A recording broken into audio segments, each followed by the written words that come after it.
Boa noite a todos.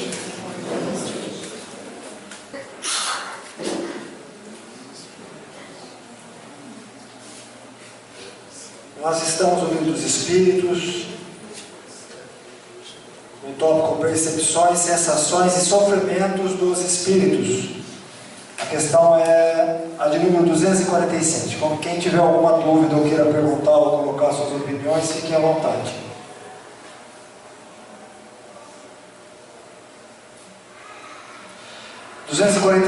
Os Espíritos têm necessidade de se transportarem para ver dois lugares diferentes?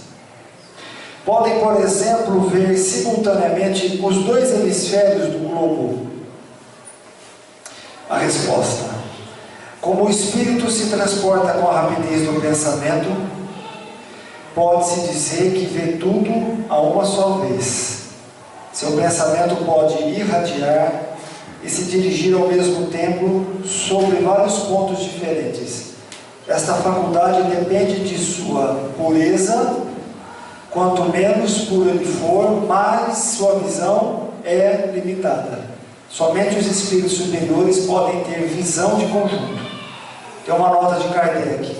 A faculdade de ver nos espíritos é uma propriedade inerente à sua natureza e que reside em todo o seu ser, como a luz reside em todas as partes de um corpo luminoso. É uma espécie de lucidez universal que se estende a tudo. Envolve a uma só vez o espaço, o tempo e as coisas para a qual não há trevas e nem obstáculos materiais. Compreende-se que deve ser assim no homem a visão, se realiza através do funcionamento de um órgão, impressionado pela luz, e sem a luz ele fica na obscuridade. No espírito, a faculdade de ver, sendo um atributo próprio, abstração feita de todo o agente exterior, a visão é independente da luz. A questão 248. O espírito vê as coisas tão distintamente como nós? A resposta: mais distintamente, porque sua visão penetra aquilo que não podeis penetrar. Nada a obscurece. A questão 249. O espírito percebe os sons? A resposta: sim. E percebe até mesmo que os vossos sentidos obtusos não podem perceber. Eu vou parar aqui para a gente comentar. A questão 247, ele pergunta se nós temos a capacidade de estar em dois lugares simultaneamente. Para quem não sabe, isso é um fenômeno da umbiguidade ou da bicorporeidade. Nós devemos entender que a rapidez do nosso pensamento, o nosso pensamento, ele é uma matéria. Quando a gente pensa, nós elaboramos uma matéria sutil, não dá para ser medida, mas é uma matéria. O nosso pensamento, ele é uma matéria. Então tudo que nós pensamos, nós plasmamos, nós damos vida. Então o que ocorre? O fenômeno da umbiguidade ou da bicorporeidade, de um indivíduo estar em dois lugares ao mesmo tempo, nós sabemos que o espírito não se divide, não há uma divisão, mas eu posso estar em dois lugares ao mesmo tempo pelo meu pensamento, e o meu pensamento, ele é vida, ele pode elaborar a minha imagem em vários lugares ao mesmo tempo. Por exemplo, o Santo Antônio de Pádua, ele estava fazendo uma missa enquanto o pai dele estava passando por um processo, ele estava sendo julgado. Então, naquele momento que ele estava fazendo a missa, o Santo Antônio de Pádua, ele sentiu que o pai necessitava dele. O que aconteceu? Ele pensou no pai e ele se materializou num lugar completamente diferente. Ele continuou fazendo a missa, ele continuou falando às pessoas e se materializou num lugar completamente diferente, aonde estava o pai, aonde o pai estava sendo julgado. Como é que isso acontece? Ele se dividiu? Não, ele não se dividiu. Na verdade, o pensamento nosso ele é muito rápido. Segundo André Luiz, o nosso pensamento ele viaja mais rápido que a velocidade da luz. A velocidade da luz é 300 mil quilômetros por segundo. O nosso pensamento se transporta a 600 mil quilômetros por segundo. Então é muito rápido. Eu pensei, eu plasmei. Eu pensei, eu criei. E o Santo Antônio de Pádua, como um espírito superior, ele fez esse fenômeno de forma consciente. É um fenômeno da alma dele, a capacidade que ele tinha por ser um espírito superior. O Eurípides Barçanufo, espírita, divulgador do espiritismo, professor, muitas vezes ele era visto dando aula e simultaneamente era visto em outros lugares atendendo pessoas, socorrendo pessoas. E era visto, ele poderia ser visto aos olhos carnais. Por quê? Porque o meu pensamento, o que eu penso, ele é vida, ele é uma matéria. Então, se eu plasmar aqui uma forma de um triângulo, um exemplo, se eu plasmar aqui, eu pensar no triângulo, eu vou dar forma a esse triângulo. Eu posso dar forma nesse triângulo, nesse objeto. Eu posso dar cor, eu posso dar densidade. Se eu pensar aqui num lugar, qualquer lugar, se eu pensar num lugar, eu posso dar forma a esse lugar. E esse lugar existe se eu pensar, se eu criar? Existe. Existe. Só que nós não temos ainda essa capacidade, de forma consciente, de criar esse tipo de fenômeno, como o Eurípides Barçanufo realizou, como o Santo Antônio de Pádua realizou. São espíritos superiores, que conheciam a capacidade, a sua própria capacidade anímica, a sua própria capacidade da alma. E por serem espíritos superiores, pela capacidade mental, eles conseguiam realizar esses fenômenos. Então, como funciona no mundo espiritual quando nós desencarnamos? Nós pensamos, nós criamos. Nós pensamos, nós criamos. Eu pensei em tal lugar, lá eu posso estar. Em Nova York, posso estar na França, simultaneamente. Não tem espaço e tempo. Não tem espaço e tempo. Quando eu estou encarnado, existe o espaço e tempo. Claro, existe, porque eu estou preso no corpo físico.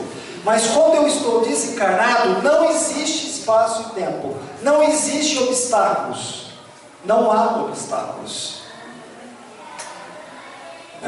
Para um espírito de escola, de uma certa evolução, ele faz isso encarnado. Ele consegue fazer isso. O Chico, certa vez, estava nos Estados Unidos, junto com o Valdo, divulgando a doutrina, fazendo palestras, e o Chico foi visto entrando no grupo da prece, no grupo dele, onde as pessoas todas puderam ver ele, conversar, tocá-lo. Mas nós estamos falando do Chico, nós estamos falando de Santo Antônio de Pádua, espíritos superiores, espíritos que tinham essa capacidade, essa força anímica da alma, e eles podiam realizar esses fenômenos. Então, para nós que desencarnamos, que nos encontramos no mundo espiritual, o nosso veículo no mundo espiritual é o nosso pensamento. O nosso pensamento, a nossa mente é tudo. Aquilo que eu penso, eu crio.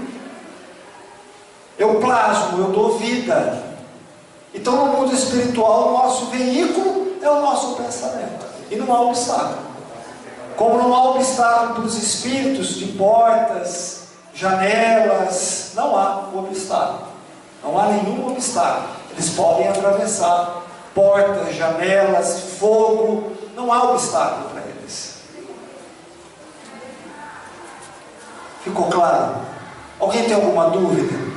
Então eu pensei, lá eu estou. É claro que para estar de uma forma materializada, tem que ter uma capacidade espiritual extremamente, de uma grande potência, né?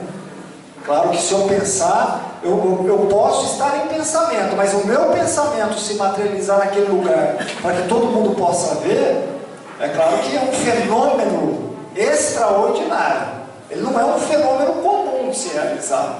Mas se eu pensar em qualquer lugar, o meu pensamento vai estar naquele lugar. Por isso que Jesus falava: aonde estiver o teu coração, lá estará teu tesouro. Coração significa pensamento. Aonde estiver o nosso coração, está o nosso tesouro. O nosso pensamento é a nossa identidade espiritual. E nele está gravado o nosso tesouro, os nossos desejos. Nele está gravado as nossas vibrações. Nele está gravado as imagens que no qual nós criamos, elaboramos, as nossas intenções. E é assim que os espíritos se identificam conosco e se afinizam conosco. Os espíritos para conosco e nós para com os espíritos, como também para os encarnados. É a lei da afinidade. Então o nosso pensamento tem uma grande força, né? Até hoje nós sabemos, eu sempre comento aqui, principalmente as doenças psicossomáticas, se a gente traduzir isso é doenças criadas pela mente. A nossa mente cria doenças. Os nossos pensamentos e sentimentos geram doenças. Isso é cientificamente comprovado, né? Se o nosso pensamento tem essa força, tem essa capacidade, né? Porque o nosso pensamento ele tem eletricidade e magnetismo, e ele gera as nossas vibrações. Imagine no mundo espiritual. Se nós geramos as nossas doenças, no mundo espiritual é tudo mais rápido. A linguagem no mundo espiritual é o pensamento. Então tudo aquilo que a gente vê nos livros que são narrados, as paisagens, as colônias ou os vales de sofrimento com suas sociedades, na verdade nada mais são do que um campo mental coletivo de indivíduos que se afinizam, que se sintonizam com aquilo, que criaram aquela condição mental. Por isso que eu sempre comento, né, que Buda diz que a nossa mente é tudo. A nossa mente é tudo. O manancial, a força, a capacidade que nós temos na nossa mente é poderosíssima. É muito poderosa. Então uma capacidade mental positiva, de amor, ela é estrondosa. Tem uma força enorme a não violência, a caridade, a gentileza, a oração. Às vezes a gente fica pensando assim: poxa, eu gostaria de fazer mais para aquela pessoa. Mas se nós soubéssemos a força que tem uma oração é um pensamento vivo. É um pensamento que você emana para aquela pessoa. Você está criando uma realidade para ela, uma condição melhor para ela, através do pensamento, da oração. Por isso que Jesus falava sempre muito da oração, de orar pelos outros, pela capacidade mental, né, que a gente tem, e quando ela se mistura com a boa vontade e com o nosso amor. Por exemplo, a meditação. Quando a gente faz um processo de meditação, de oração, de reflexão, a nossa mente, o nosso pensamento, ele tem uma força estrondosa. Então, como que nós vamos dirigir esse pensamento? Como é que nós vamos direcionar esse pensamento? Hoje nós estamos encarnados. Encarnados, o pensamento ainda há um obstáculo, que é a matéria. Mas no mundo espiritual não. Tudo que eu penso, eu sinto, eu crio aquela condição. Aqui demora um pouco para eu criar certas condições, mas lá não. Por isso que Jesus convida a orar e vigiar. Por isso que Jesus nos convida a uma educação íntima, mental, né, de se conscientizar, de se conhecer. Conhecer a força que nós possuímos, capacidade. Porque a nossa força mental é tamanha que as nossas células chegam a adoecer. A gente destrói o nosso sistema imunológico. Por exemplo, o câncer. O câncer é uma doença destrutiva. E quem é que adoeceu aquelas células? A vibração dos nossos pensamentos. Então olha a força que nós temos de adoecer milhares de células que deveriam trabalhar a nosso favor. Mas como nós não nos direcionamos de forma salutar, nós adoecemos essas células. As doenças autoimunes, né, que destroem o sistema imunológico.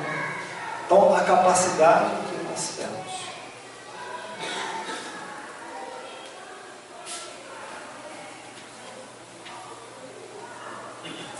Nossa questão 248. Aí o Kardec, no comentário, ele diz assim, né, na questão 247, que a faculdade de ver os espíritos é diferente da nossa. Por que é diferente da nossa? Nós precisamos de órgãos especiais para poder expressar os nossos sentidos físicos aqui nesse planeta. Então eu preciso ter olhos para poder enxergar, ouvidos, tímpano para poder ouvir, né? O cérebro para poder codificar o meu pensamento e ser decodificado. Então nós precisamos olfato, paladar. Então esses sentidos que nós possuímos e os órgãos no qual são guiados por esses sentidos, eles servem para que possamos manifestar os nossos pensamentos e sentimentos. Então os olhos físicos nós precisamos para poder enxergar aqui, né? Então o sol, a luz vai bater na nossa retina, e batendo na nossa retina, o que acontece? Forma-se a imagem no nosso cérebro. Não é isso? E no mundo espiritual, precisa dos olhos? Um indivíduo que de repente perdeu os olhos físicos aqui, ele precisa ter os olhos físicos no mundo espiritual? Não, ele não precisa ter órgãos dos sentidos no mundo espiritual, porque ele vai ver coisas, ele consegue enxergar além dos olhos físicos. Por exemplo, um sonâmbulo. Se você pegar um sonâmbulo, ele está de olhos fechados, né? Ele às vezes está de olhos fechados e está narrando fatos a 20 quilômetros. Existem experiências a respeito disso, a 100, a 150. Então como é que ele está enxergando isso? De que maneira ele está enxergando isso? Ele está enxergando com os olhos do espírito, não pode ser com os olhos da alma, os olhos carnais, melhor dizendo, e corrigindo. São os olhos espirituais. Ele está desprendido do corpo físico, e por estar desprendido do corpo físico, ele consegue enxergar além. E aí ele vai narrando a situação. Quem vive com um sonâmbulo, talvez um sonâmbulo ostensivo, sabe do que eu estou dizendo, né? E tem experiências para isso, acontecem experiências para isso. Então o espírito, ele não necessita de órgãos, ele não precisa dos olhos, ele não precisa do tímpano, não precisa do paladar, até porque quando a gente sai, quando nós saímos desse corpo físico, os sentidos são outros, eles são ampliados, acentuados, porque nós passamos a viver no mundo semimaterial, no mundo espiritual, né? Então os órgãos que nós precisamos para os sentidos físicos, nós só precisamos para este planeta, para essa condição. Uma vez que nós saímos do corpo, não mais necessitamos. Talvez vocês poderiam questionar o seguinte, as dúvidas, né? Mas e os espíritos que não enxergam? Nas comunicações eles falam, não consigo ver, não ouço, sinto dor. Então como é que fica? Se você está falando que os órgãos, né, os órgãos físicos é só para a condição terrena, como é que se encontram esses nossos irmãos do mundo espiritual? Por que eles sentem dor? Por que eles não conseguem enxergar? Às vezes não conseguem ouvir? O que acontece? Então nós temos que entender que mentalmente ele está preso naquela realidade. Então ele não consegue enxergar porque mentalmente ele está preso de repente ao suicídio, a um tiro, né? Mentalmente ele está preso àquela condição, ficou preso. Então ele vai continuar sentindo dor, porque uma vez liberto do corpo, nós não temos que ter dor. Às vezes as pessoas nos questionam o seguinte: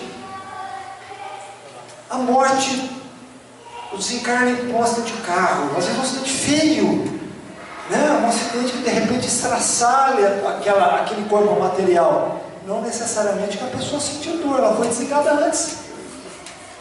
Ela foi desligada antes, né? E quando ela é desligada antes, não sente o impacto, acabou. Então a dor, ela é uma condição mental, é um estado de espírito. O indivíduo preso àquela realidade, àquela condição. Fica com a sensação. A sensação, perfeito. Colocou bem, a sensação. O espírito ainda fica com aquela sensação de sofrimento. Né? Claro que o suicida, por exemplo, ele ainda tem uma quantidade de fluido vital, essa sensação é mais demorada, né? A memória ainda está mais fresca, a situação, até por causa do fluido vital, desse escoamento do fluido vital que demora ainda um certo tempo, mesmo que ele se encontre no mundo espiritual, porque ele forçou uma situação e ele tinha lá um X de fluido vital. Mas para espíritos que são extremamente apegados à família, ao corpo, apegados à matéria, né?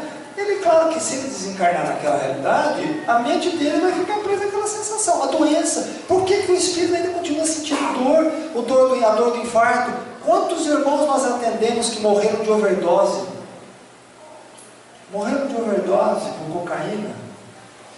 E sentem, quando há a comunicação deles, o médium de psicofonia sente todo o impacto do coração, né? Adrenalina, a ânsia de vômito, aquele quadro que se encontra aquele ser. Porque ele está preso à sensação. Ele está preso àquela câncer, realidade. né? A gente sente a sensação. O câncer, se de repente o indivíduo não conseguiu se libertar por alguma ocasião, então são sensações que ficam que, na verdade, não precisam levar ao mundo espiritual. Isso é da matéria. Eu só não vou levar a partir do momento que eu começo a despertar em mim esse lado espiritual. As sensações no mundo espiritual têm que ser outras, mas para isso eu preciso me preparar. Para ser outras melhores, eu preciso me preparar. Me preparar aqui, enquanto estou encarnado. Né? Saber viver. Saber cultivar em mim os valores espirituais. O amor, a caridade, a fé, o autoconhecimento, para que eu possa, na hora do meu desencarne, conseguir libertar de todas as sensações terrenas. Porque são sensações. Porque se não tem mais os órgãos, por que tem dor ainda? Não tem mais órgãos. Os órgãos físicos não existem mais. Mas são as memórias que ali estão, a nossa mente está presa. Alguém quer colocar alguma coisa? Naquilo que você falou do acidente, ele foi desligado antes. Então o espírito já sabia que ia ser. Sim. Quando não é suicídio, né? Quando não é um suicídio, você pegar um carro e está 160 por hora, né? Mas existem desencarnes que acidente de carro, ou às vezes não é, cada um tem cada processo de reencarnação e desencarnação, ele é muito diferente de um indivíduo para o outro. Cada um tem a sua experiência e tem seu aprendizado. Então a gente se pega muito com o ato em si do desencarne, né? E a gente fica chocado, mas não necessariamente que ele tenha sofrido um impacto. Se era o momento já para se desencarnar, ele já foi desligado. Ele já é preparado e desligado para que isso ocorresse. Dá para perguntar assim, quando uma pessoa desencarna, tem gente que não entende o espiritismo, coisa, fica ligada àquela pessoa, fica reclamando. Aquela pessoa volta e fica, também é ruim para eles ficam juntos ali. É o que a Gerda falou. Nós precisamos compreender.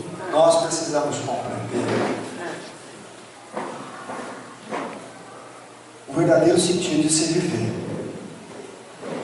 Quando nós não entendemos ainda, existe um sofrimento. Todo sofrimento vem do apego, vem da ilusão, né? Vem de um sofrimento descabido por uma falta de compreensão espiritual, tanto daquele que desencarnou, quanto daquele que fica. Como diz o Chico, a saudade é um sentimento que se fere nos dois mundos, Mas a saudade, ela não pode ser desproporcional. Você pode ter saudade daquele que já não está mais entre nós. Normal. Isso tudo é normal. Quando a saudade ela é desproporcional, ela não é mais saudade, ela é apego. Né? Ela é um apego emocional. E aí, às vezes, eu sofro muito mais por mim do que por aquilo que no qual já não está mais entre nós. Entendeu?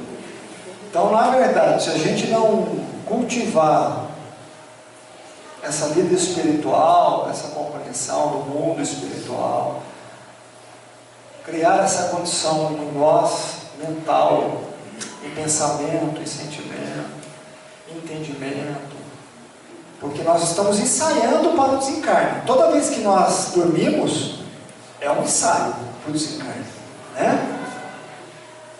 O sono é, porque nós nos desprendemos, nós saímos do corpo físico. Então nós já estamos ensaiando para a morte. Nós já estamos ensaiando para o desencarne. Né? Quando eu falo morte, o desenlace dessa matéria. Então, o dormir já é um preparo para isso. Então, o tempo que nós passamos aqui, na verdade, é um tempo para que a gente se prepare para a volta do mundo espiritual. É compreensível que nós trazemos em nós um instinto de conservação muito grande pela vida. E é normal isso. Esse instinto de conservação pela vida, às vezes, nos traz um pouco de receio do que é o mundo espiritual. Nos traz um pouco de medo. Porque o instinto de conservação é tão forte, e tem que ser forte, porque senão nós iríamos, à torta direito, tirar as nossas vidas. Então tem que ser forte esse instinto de conservação. Né? Quantas pessoas falam assim, eu tive vontade de tirar minha vida, mas não tive coragem. Sabe o que é essa falta de coragem? É o instinto de conservação. Nos animais isso é mais forte ainda, porque é instintivo nos animais. Nós temos inteligência, temos livre-arbítrio, eles não. Você já viu um animal tirar a própria vida? Não existe isso, vocês nunca vão ver isso. É instinto de conservação, ele luta. Tanto que você pode ver que em alguns casos a mãe deixa a cria. Se ela perceber que ela vai perder a vida, ela deixa. É o instinto de conservação. E isso é forte. Isso Deus nos deu para a gente preservar a nossa vida e lutar pela vida. Né? E lutar pela vida. Agora, esse instinto de conservação que todos nós temos, ele tem que ter algo no qual nos leva à compreensão de que a nossa vida, nós temos que batalhar sim pela nossa vida, pelo nosso corpo, valorizar o momento que nós estamos aqui, porque é muito importante. Não adianta viver por viver. Tem muita gente que vive por viver e quando chega no mundo espiritual vai como suicida. Leva esse agravante do suicídio. Ah, mas eu não peguei o revólver, não atirei em mim, não tomei o veneno, não pulei. Mas existiu de viver. Então, a vida é extremamente sagrada. Ela é extremamente sagrada. E ela tem que ser valorizada. Ela tem que ser valorizada em todos os nossos sentidos, em todas as nossas experiências. Então, muitas vezes, o medo, a incerteza, a dúvida do mundo espiritual, ele vem desse instinto de conservação, mas que precisa ser vencido através do conhecimento espiritual. Todos nós aqui temos medo de morrer. Sabe por que nós temos medo de morrer? Não é por desconhecimento do mundo espiritual, é por esse instinto de conservação. Porque esses trilhões de células que habitam meu corpo, elas lutam pela vida também, porque são seres individuais. São seres individuais que lutam pela vida. Por isso que nós temos esse medo de desencarnar. Que nós lutamos pela vida, nós queremos viver, não é isso? Nós queremos viver. Agora, isso só é dosado, equilibrado, quando Eu passo a ter sabedoria do mundo espiritual. Que a morte não existe, que o que existe realmente é uma transformação, um desenlace, o indivíduo volta para o mundo espiritual, que é a nossa realidade. Então a doutrina traz esse consolo para nós. A imortalidade da alma, a comunicação. Né? Nós sabemos que pelo pensamento, nós podemos pensar no ente querido que se encontra naquela realidade espiritual e emanar a ele as nossas vibrações de amor, de carinho, de solidariedade. E ao mesmo tempo sentir o pensamento dele. Porque quem já não tem um ente querido perto sabe do que eu estou falando. E sabe dessa inspiração. Porque muitas vezes teve a certeza de sentir a presença do ente querido. Isso é a comunicação, isso é a imortalidade. Se não tivesse isso, gente, nós sofreríamos demais. Né? Se não tivesse a imortalidade, a comunicação, a continuidade da vida, nossa alma teria um vazio imenso, que era o que consolava aquelas mães que procuravam o Chico. As cartas que as consolavam, né, de como o filho se encontrava, de que maneira, dando veracidade aos fatos, dando veracidade às experiências, às circunstâncias que só a mãe e o pai conheciam. Então isso as confortava, não tirava a dor da saudade. Porque o Emmanuel diz que para os espíritos superiores é muito difícil ver uma mãe sofrer. A dor de uma mãe que separa de um filho, segundo o Emmanuel, é uma das piores dores e que sensibilizam demais a espiritualidade. Né? Então, essa mãe ela precisa buscar esse equilíbrio, essa ajuda espiritual e esse entendimento para saber que o filho está vivo. Mesmo quando você não conheceu a sua mãe, nesse momento legal? Se você pode sentir, pode. Pode sentir. Por que não? E esse sentir, seu nome é? Marcelo, esse sentir são de vários aspectos. Algumas pessoas têm sonhos. Sonhos que tiveram realmente com o ente que desencarnou. Ou com pessoas que parecem ser desconhecidas, mas no fundo me toca a alma. E que não são desconhecidas. O sonho é a grande manifestação da comunicação. Eu conheço pessoas católicas que às vezes me procuraram e disseram assim: Eduardo, eu tive com o meu marido e ele sentou do meu lado, eu senti até o perfume que ele usava, o relógio dele, e ela me descrevia. E eu estava desesperado naquele momento, e ele disse assim para mim, sentou na minha cama e disse assim: fulana, eu estou vivo, você precisa continuar a sua vida. A minha existência, o meu tempo se fitou. Então isso é um fenômeno natural, não é um fenômeno da doutrina espírita. A comunicação com os mortos, com os vivos que estão vivos, é um fenômeno natural. Então não precisa ser espírita para isso acontecer. Então isso se dá através de sonhos, na maioria das vezes. Se dá através de inspiração, de eu sentir um êxtase, de eu sentir uma energia, algo diferente. E dá às vezes até por uma comunicação de algum médium. Então tem muitas maneiras que isso possa ocorrer.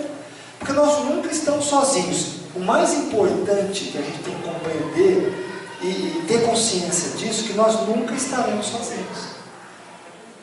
Sempre estaremos acompanhados. Os laços que se estreitam nas diversas existências, eles nunca se quebram. A reencarnação, ela só estreita os laços cada vez mais. E quanto mais amigos eu faço, quanto mais eu estreito esses laços, com amor, com fé, com dedicação, com renúncia, com sacrifício, eles vão perdurar por toda a eternidade. E aonde você estiver, em qualquer canto do universo que você estiver, se você pensar naquele ser, ela vai receber a tua vibração, pelo teu pensamento. O pensamento nos une uns aos outros. E é essa plena certeza que a gente tem que ter. Eduardo, tem uns 20 dias eu passei por uma experiência que eu acho que foi quase morte, né? Eu estava dormindo às 2h30 da manhã e eu senti que meu cérebro assim parou. Coisa de segundos assim. De repente eu senti que colocaram aquele aparelho aqui no meu peito e, né, fazia assim no meu peito e eu acordei, né, assim, né?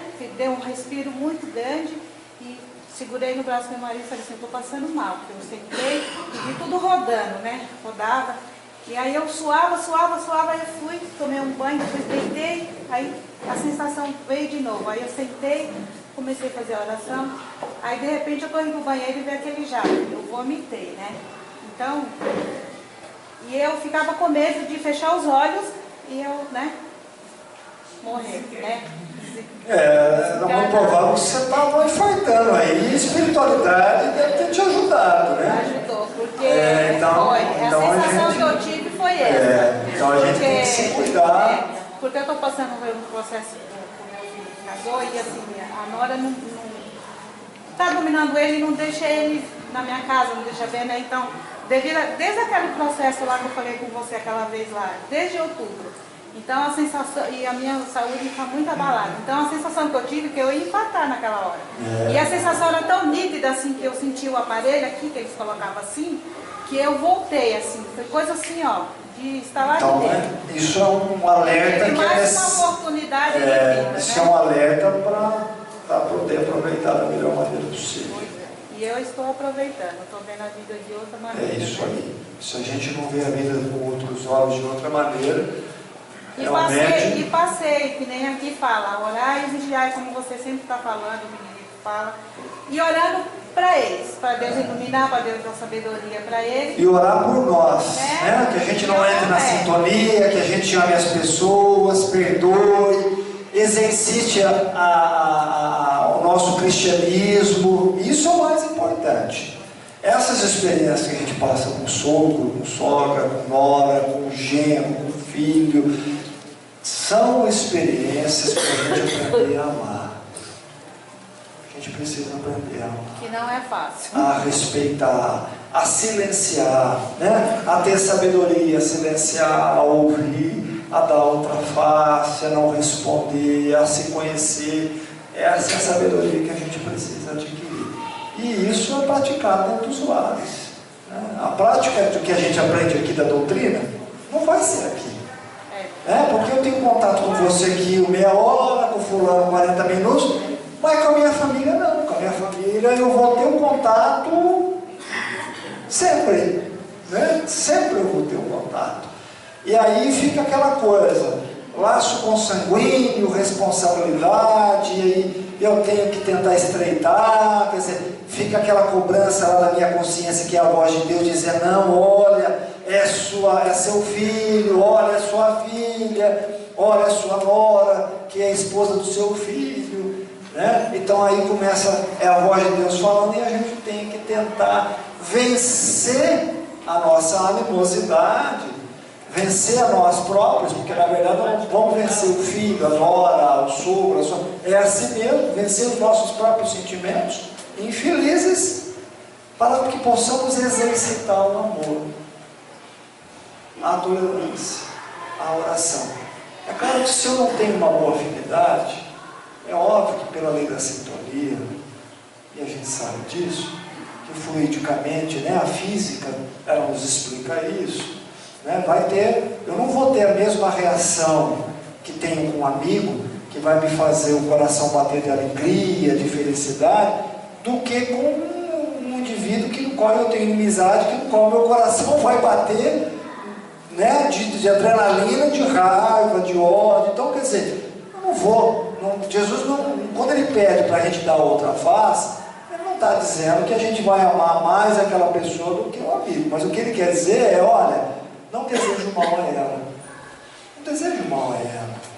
Você não precisa então conviver com ela, mas não deseje o mal.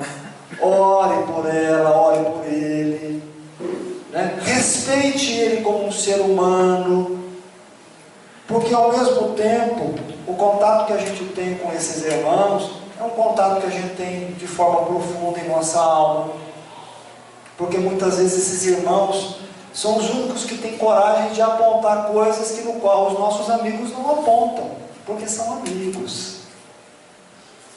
Os inimigos apontam, né? Eles apontam quem que nós somos. Se a gente tivesse ouvidos para ouvir, eles estão nos ensinando a conhecer a nossa alma. Eles estão nos ensinando a conhecer a nossa alma. Porque nós não estamos com essas pessoas à toa, né? E também nós não somos tão bons quanto imaginamos ser. Na verdade, existe ali um reajuste, existe ali uma troca, existe ali um aprendizado.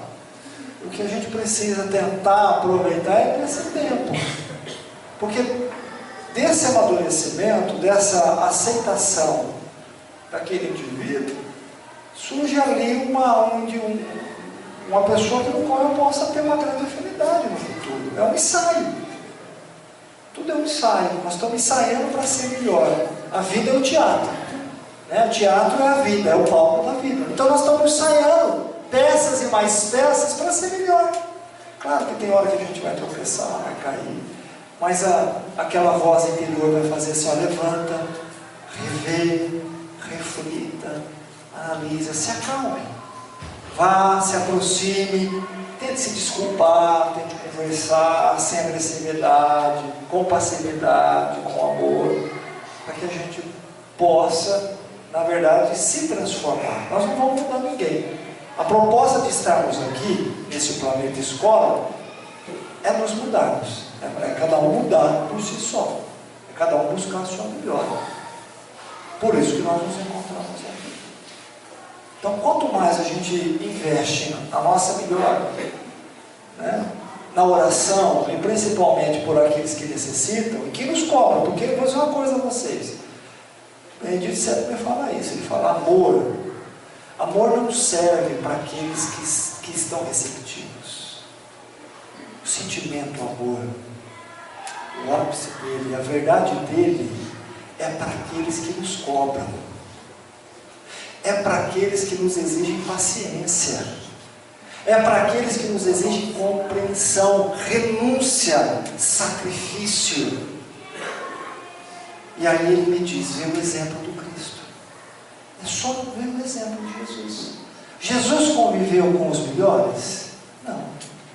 Jesus conviveu com os desajustados, os desequilibrados. Né? Jesus conviveu com aqueles que não conheciam a linguagem do amor, que não conheciam a linguagem do perdão, da paciência. Porque aqueles que conhecem já estão em sintonia com Deus. Aqueles que conhecem já se encontram em sintonia com o alto. Então não precisam conviver, né, numa religião, não precisa estar próximo de um missionário. Se nós nos encontramos aqui é porque nós temos necessidade. E aqui é um ensaio teórico, o ensaio prático é na nossa casa.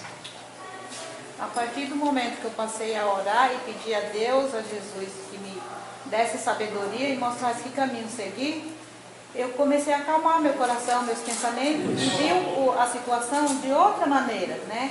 E aí onde eu passei a diminuir o meu sofrimento, a sentir menos a falta dele, né? E que nem terça-feira eu orei muito, pedi, e tocou no meu coração quando eu saí daqui, que eu fosse até a casa dele e desse um abraço nele e dissesse a ele que eu amava. E deu um abraço nela. Ela não saiu para fora, ela não sai. Então, e ele saiu, ele assustou e falou: mãe, o que você veio? Eu falei: eu vim lhe dar um abraço e vim falar que eu te amo muito. E eu sinto muito sua falta, não deixa de me ver. Aí o que ele disse que ela está grávida e ele está cuidando dela. Ele não tem tempo de ver a gente, né?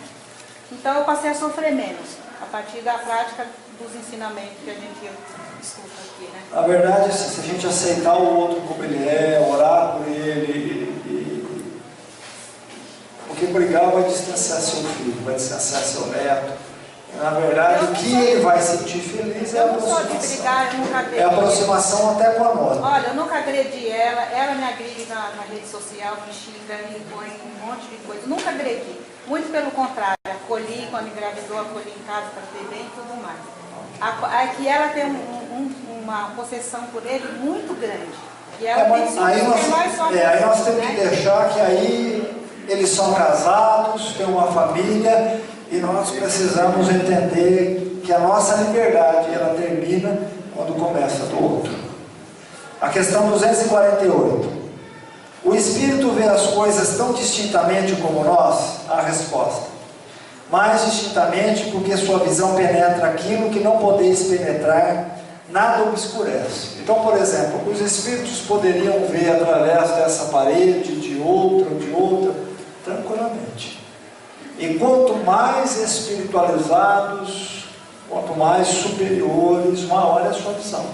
Se a gente pegar, por exemplo, Jesus, que é governador do nosso planeta, e que vive provavelmente no nosso Sol, que é composto de espíritos superiores segundo Kardec, a visão dele é ampla. Ele consegue ver todo o sistema como eu enxergo a plateia que está aqui na minha frente.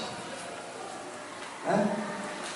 Por quê? Porque o estado alterado de consciência, né, a espiritualização, a sutilização dos sentidos, das sensações, das percepções, faz com que a gente enxergue tudo. Como o sol que irradia sua luz, e todos podem ver, não é isso? É a mesma coisa esses espíritos superiores. Eles conseguem enxergar tudo, porque já não se encontram nessa matéria física e depurar os sentidos, as sensações, as percepções. Elas ficaram mais acentuadas.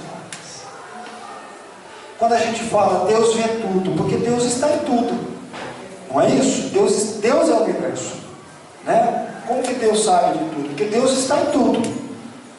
Deus está em tudo.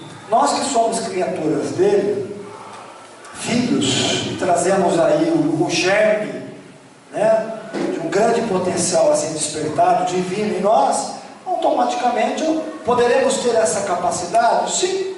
É o que Jesus falou: sois deuses, podereis fazer o que eu faço e muito mais.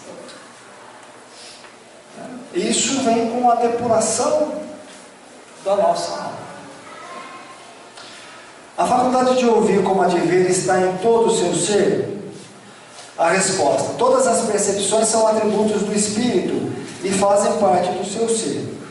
Quando está revestido de um corpo material, elas não lhe chegam senão por um canal de órgãos, mas no estado de liberdade não estão mais localizados. Olha que interessante. O que ele quer dizer isso? Que nós temos, além desses sentidos físicos, no mundo espiritual aguçado, acredito que temos outros. Temos outros, que no qual desconhecemos. Temos outros sentidos. Né? Por quê? Porque ele diz que os órgãos não estão localizados no perispírito. Faz parte, é um atributo da nossa alma esses sentidos. É um atributo. Então nós não precisamos dos órgãos para poder enxergar, nós não precisamos do cérebro físico para poder pensar no mundo espiritual. Isso já é um atributo nosso, é uma conquista nossa. Né? Agora, quando o corpo está revestido de matéria, o que acontece? Por que a criança não consegue se expressar? Porque qual que é o órgão no qual nós expressamos o nosso pensamento? Cérebro. Por que ela não consegue se expressar? Porque o órgão está em desenvolvimento. O órgão está em desenvolvimento. Né? E ainda, segundo a própria ciência, o órgão é o único no qual vai se desenvolvendo ao longo das nossas idades. Se não me engano, até o 21. Ele vai se desenvolvendo. Então é o órgão no qual expressa os nossos pensamentos. Os nossos sentimentos são compreendidos no nosso cérebro, mas sentidos no nosso coração. Né? Por isso que se diz que o coração simboliza os sentimentos, as vibrações dos sentimentos, das nossas emoções. Mas para isso, nós precisamos de órgãos. Preciso de cérebro, coração, preciso de olho, tímpano, a língua, paladar, né? Nariz, olfato. Preciso de ter tudo isso para poder sentir o mundo externo, sentir o mundo que me rodeia, para eu poder me expressar. O mundo espiritual já não mais. Esses órgãos não estão localizados quando eu estou no mundo espiritual, vivendo no corpo espiritual, no perispírito. Por quê? Porque esses sentidos já são atributos do meu espírito. Então não preciso de órgãos lá. Tá? A não ser quando se tiver o espírito danificado, o órgão da visão, porque tem uma passagem do André Luiz que ele diz, né? Ele vai dar um passe num cego, no mundo espiritual, no indivíduo que está cego, continua cego no mundo espiritual, e a visão retorna. O que aconteceu no mundo espiritual? Né? Como aconteceu aqui? De repente você curar a visão espiritual. Na verdade, aquela cura que teve do André Luiz foi a fé do indivíduo. A fé dele fez com que ele saísse daquelas sensações terrenas de sofrimento. Aí então ele pôde enxergar. Né? Então, se você me questionar, no mundo espiritual, existe refazimento de órgãos? Existe. Porque há espíritos que no qual, presos por sensações, danificaram seus órgãos. Por isso que a cura que a gente fala, ela é mental, ela tem que ser mental, porque se ela não for, o que ocorre? Há uma danificação dos nossos órgãos. Se não houver uma mudança mental, pensamento e sentimento, os órgãos vão ser rejeitados, tanto no mundo espiritual, como no mundo carnal, como a rejeição aqui. Quando a gente vê o fulano precisou de um rim, doaram o rim, mas foi rejeitado. Por que foi rejeitado? Existe um processo físico, sim. Não estou dizendo que não. Mas existe um processo espiritual. Existe um processo espiritual. Porque será que nesse tempo que ele esperava o rim, será que houve uma mudança de pensamento, de sentimento? Houve uma mudança de conduta? Houve um despertar da fé, da bondade, do amor próprio? Né? Extirpando o egoísmo, o orgulho. Então, ele recebeu um órgão, o qual foi rejeitado. Existem as leis biológicas, que a gente sabe, mas também existe o processo espiritual, expiatório. Essa rejeição fica bem clara, essa rejeição é essa sensação de vício, que fica presa, essa sensação fica bem clara nos vícios, né? Com cigarro, bebida, essa sensação que o espírito tem, chega perto e ao obsessor. Você fala. Chega a sensação de vício. Ah, você fala, sim. Sim, você está falando dos vícios agora. Sim, sim. Sim. A sensação de vício, da dependência mental, né? Não é mais física, porque ele desencarnou. Então ele precisa, é mental. E a mental é pior do que a física, porque está na memória, está no campo mental. Está no prazer que aquilo me gerou por muitos anos de vida. E que no qual ainda tem necessidade de continuar sentindo os vapores do álcool, porque é o que eu falo. Exato. O espírito não vai conseguir pegar um copo de cerveja. Ele não vai pegar um cigarro. Ele não está nessa realidade mais. Mas ele vai utilizar de alguém que bebe. Ele vai utilizar de alguém que fuma. É afinidade, né? Afinidade. Ele vai usar de alguém, por exemplo, a compulsão sexual. Quando a gente fala da sexolatria, né, que isso devia ser falado dentro dos centros espíritas, o que é a permuta sexual, o que é a troca de energia, os valores que tem que se dar, né, na questão do respeito, na questão da cumplicidade.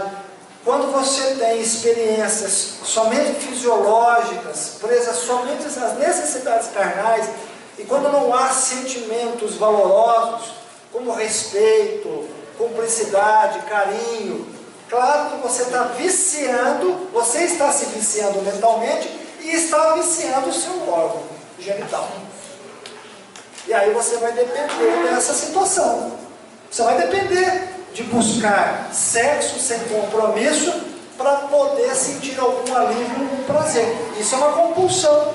Vocês querem ver uma outra? Eu vi uma pesquisa sobre ratos, sobre cocaína e açúcar. Pegaram 2 grupos de rato. Um foi viciado na cocaína, outro no açúcar. Eles quiseram mensurar quais dos 2 grupos e quais das 2 substâncias eram mais nocivas, né? Particularmente ao organismo do rato. Adivinha qual era mais nociva? O açúcar. Os ratos tinham tremores, muito mais do que aqueles viciados em cocaína. E toda compulsão sexual, alimentar, dependência química, ela se instala numa parte do nosso órgão chamado hipotálamo. Claro, primeiro no campo mental, porque nós não temos essa divisão no perispírito. Hipotálamo, hipocampo, né? Mas ela se instala primeiro na nossa mente, na nossa memória. Todos os vícios se instalam na nossa memória. Síndrome do pânico, obesidade, se instalam primeiro no campo mental nosso, nas memórias. O prazer que aquilo nos dá. Esse prazer que isso nos dá vai gerar um vício que vai viciar uma região do nosso cérebro chamada hipotálamo, que é responsável pela alimentação, é responsável pelo sono, pela nossa vida sexual e pelas compulsões. Se você desequilibrou o teu campo mental se viciando naqueles prazeres, você vai viciar aquela parte do teu cérebro. Então eles descobriram que essa região, chamada hipotálamo, que é responsável pelas funções viscerais, elas estão em estado de desequilíbrio. Por isso as compulsões. Eu preciso buscar cada vez mais prazer e aumentar a dose disso. Por quê? Porque aquela dose já não é mais o suficiente. E eu não estou falando só de sexo, dependência química, estou falando também de consumismo, viciados em emoções, aqueles que precisam buscar experiências fortes, emoções fortes, que já se viciaram mentalmente. Trabalho também, compulsão pelo trabalho, todas as compulsões que ele colocou. Não só as compulsões físicas, mas as compulsões mentais. Tá? E isso tudo está no campo mental da gente. Por isso que orar e vigiar. Por isso que a gente precisa acordar e ter o domínio de si próprio. Por quê? Porque a gente acha prazeres nessas substâncias. O açúcar, por exemplo. Né? Eu fiquei 2 dias sem açúcar para começar uma dieta, não dei conta, porque dá tremor mesmo. A gente tem uma dependência muito grande do açúcar. Uma latinha de Coca-Cola, a gente sabe que tem quase isso aqui de açúcar. Por quê? Porque açúcar vicia. Ela fabrica mais adrenalina. Porque quando a gente toma um café adoçado, se sente mais revigorado, principalmente está com sono. Claro que ele tem cafeína, mas o açúcar também ajuda a ter esse despertar junto com a cafeína. Você gera um vício. Então, se você tomar café demais, você vai ter um problema de estômago, porque você passa a gerar um vício. E aí vem os problemas, as patologias psíquicas e físicas. O síndrome do pânico, depressão e transtorno bipolar também está ligado a essa parte do cérebro, chamada hipotálamo. Primeiro começa no campo mental nosso, a nossa mente, somos nós que nos viciamos e depois viciamos o órgão. E aí o órgão entra em desequilíbrio. No mundo espiritual a mesma coisa.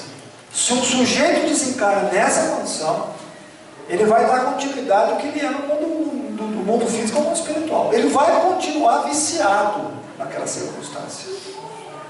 Por isso que existe tratamento no mundo espiritual. Existem os departamentos que cuidam desses irmãos, viciados de todas as ordens. Trabalho, compulsões, vícios físicos e químicos, até a paixão. Até a paixão. Ela se torna viciante. E as pessoas matam em nome da paixão. E adoecem. Então, cuidado que a gente tem que ter com os nossos pensamentos e com as nossas emoções. Porque o que nós somos aqui, seremos no mundo espiritual. Só o que acontece no mundo espiritual, as coisas são extremamente vibrantes, intensas e acentuadas.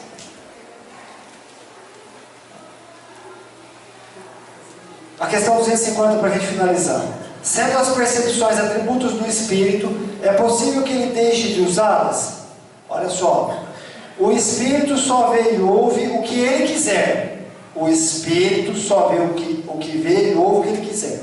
O que simboliza isso, o que ele quiser? Vamos traduzir isso como ele é no mundo íntimo dele. Como ele é. Ele vai ver e escutar aquilo que interessa a ele, aquilo que ele é no mundo íntimo dele, a medida dele. Por isso que nós atendemos irmãos que estão presos a uma existência de 1000 anos atrás. E a gente fala, como pode isso? Pode. Ele vê e ouve aquilo que no qual interessa a ele, o mundo dele. Nós somos um mundo à parte. Isto de uma maneira geral e sobretudo para os espíritos elevados. Os imperfeitos ouvem e veem frequentemente, queiram ou não, aquilo que pode ser útil ao seu adiantamento. Aí vocês vão entender por que os bons espíritos não ajudam aqueles irmãos que estão desequilibrados. Por quê? Porque eles estão na condição mental no qual eles só ouvem e veem aquilo que eles querem. Então eles não conseguem ouvir, eles não conseguem ver os irmãos espirituais, os mentores. Então o que os mentores espirituais fazem? Para eles, oram por eles. Eles chegam bem pertinho daquele irmão que não sente ele, não consegue sentir, não consegue ver, e ouvir, mas o amigo espiritual vai lá e fala para ele: meu querido irmão, muda seus pensamentos. É como a gente ouvisse aqui o nosso mentor espiritual nos inspirando. Muda seus pensamentos, muda seus sentimentos. Ou ele faz uma oração para a gente que a gente sente a vibração daquela oração. Por que o trabalho tem que ser assim? Porque a oração, ela não muda a condição do indivíduo momentaneamente, mas ela ajuda o indivíduo, pouco a pouco, libertar a sua consciência do sofrimento. Olha a importância da oração. Se vocês lerem as obras de André Luiz, vocês vão ver o que eu estou falando é o que relata André Luiz. A capacidade da oração, a força que tem a oração. Então, se a gente orar uns pelos outros, orar por aqueles que sofrem, por aqueles que precisam, eu não vou mudar a realidade dele, não vou, porque a realidade dele tem que ser mudada por ele, não é por mim. Eu não tenho essa capacidade e essa força. E mesmo se tivesse, não posso fazer, porque isso é contrário às leis de Deus. Cada um tem que fazer por si próprio. Cada um tem que fazer por si próprio. Mas a oração, ela serve de artifício, ela serve de força para que aquele indivíduo possa se analisar, amolecer o coração dele. Perfeito. Principalmente uma mãe por um filho, de um pai, ou de um amigo, né, de um ser que é muito querido, porque ele sente as vibrações. Então o trabalho dos mentores espirituais nessas colônias de sofrimento, ou nessas situações, na verdade é um trabalho de formiguinha, como é o nosso, que não seria diferente. Nós não vamos mudar o quadro mental de ninguém aqui dentro. O quadro mental tem que ser mudado pelo esforço do próprio indivíduo. É o indivíduo que tem que querer. Porque quando ele quer, quando ele está apto, ele recebe. Agora, isso é um exercício, isso é uma prática. Nós estamos alimentando as nossas almas para chegar a essa realidade, que é o mais importante. Pessoal, eu vou parar por aqui.